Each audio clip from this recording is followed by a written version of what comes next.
Mysuru palace opposite ಅಲ್ಲೇ ಇಲಿಯಂಗೆ cylinder blast ಆಗಿರೋದು ಇದೇ ಜಾಗ, ಫ್ರಂಟ್ ಅಲ್ಲೇ ಈ ತರ ಆಗಿರೋದು.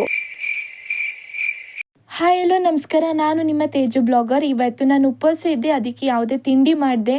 ಮನೇಲಿ ವೈಕುಂಠ ಏಕಾದಶಿ ಆಗಿರೋದ್ಕಿಂತ ಪೂಜೆನ ಮುಗಿಸಿ ನಾನು ನನ್ನ ಫ್ರೆಂಡು ಮೈಸೂರಿಗೆ ಹೋಗ್ತಾ ಇದ್ದೀವಿ ಫ್ಲವರ್ ಶೋಗೆ.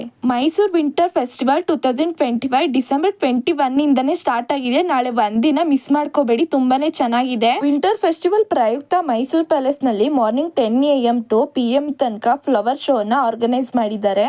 ನಾಳೆ ಒಂದಿನ ಲಾಸ್ಟ್ ಇದೆ. ಚಿಕ್ಕವರು ದೊಡ್ಡವರು ಬಂದ್ರೆ ಇಷ್ಟಪಡೋ ಫ್ಲವರ್ ಮಾಡೆಲ್ ನ ನೋಡ್ಬೋದಾಗಿದೆ. ಜೊತೆಗೆ ಪ್ಯಾಲೇಸ್ ಫೋಟೋ ಗ್ಯಾಲರಿ, ಗೊಂಬೆ ಮನೆನ ನೋಡ್ಬೋದು. ಟಿಕೆಟ್ ಪ್ರೈಸ್ ಬಂದು ದೊಡ್ಡವರಿಗೆ 50 ರುಪೀಸು, ಚಿಕ್ಕವರಿಗೆ 30 ರುಪೀಸು. ಕುಂಬಳಕಾಯಿ, ಇದು ಪರಂಗಿ ಹಣ್ಣು, ಮತ್ತೆ ಇದು ನಾವು ಏನು ಹೇಳ್ತಾರೆ ಕಲ್ಲಂಗಡಿ ಹಣ್ಣು, ಸೋರೆಕಾಯಿನ ನಾನು ನೀನು ಕುಸ್ತಿ ಆಡೋದಾ?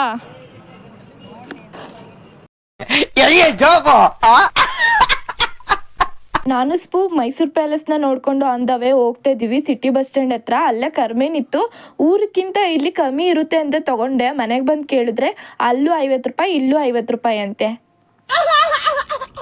ಸಿಟಿ ಬಸ್ ಸ್ಟ್ಯಾಂಡ್ ಹತ್ರ ಬಟ್ಟೆ ತಗೊಳ್ಳೋಣ ಅಂತ ಹೋದ್ವಿ. ಹೆಂಗಿದ್ರು ನ್ಯೂ ಇಯರ್ ಬರುತ್ತೆ, ನ್ಯೂ ಇಯರ್ಗೆ ಆಗುತ್ತೆ ಅಂತ ಯಾವ ಬಟ್ಟೆನೂ ಇಷ್ಟ ಆಗಿಲ್ಲ, ತಗೊಂಡು ಇಲ್ಲ.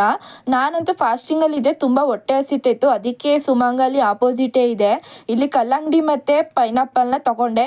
ನೀವು ಕೂಡ ಉಪವಾಸನ ನಂತರನೇ ಮಾಡ್ತೀರಾ? ನೀವು ಯಾವ ತರ ನೀರು ಕುಡಿದೇನು ಮಾಡ್ತೀರಾ ಅಂತ ಕಮೆಂಟ್ ನಲ್ಲಿ ತಿಳಿಸಿ. ಆನ್ ದ ವೇ ಹೋಗ್ಬೇಕಾದ್ರೆ ಎಳ್ನೀರ್ನ ಮಾಡ್ತಿದ್ರು, ಜಸ್ಟ್ 20 ರುಪೀಸ್ ಅಷ್ಟೇ. ತುಂಬಾನೇ ಚೆನ್ನಾಗಿತ್ತು. ಇದನ್ನ ಅರ್ಧಂಬರ್ಧ ಹೊಟ್ಟೆನೆ ತುಂಬಿಕೊಳ್ತು. ನಮ್ಗಂತೂ ಬರ್ತ್ ಅಂತಾನೆ ಅನ್ನಿಸ್ತು. ಇವತ್ತಿನ ಕತೆ ಇಷ್ಟ ಆಗಿತ್ತು. ನೆಕ್ಸ್ಟ್ ವ್ಲಾಗಲ್ಲಿ ಸಿಗ್ತೀನಿ. Okay, by, take care guys.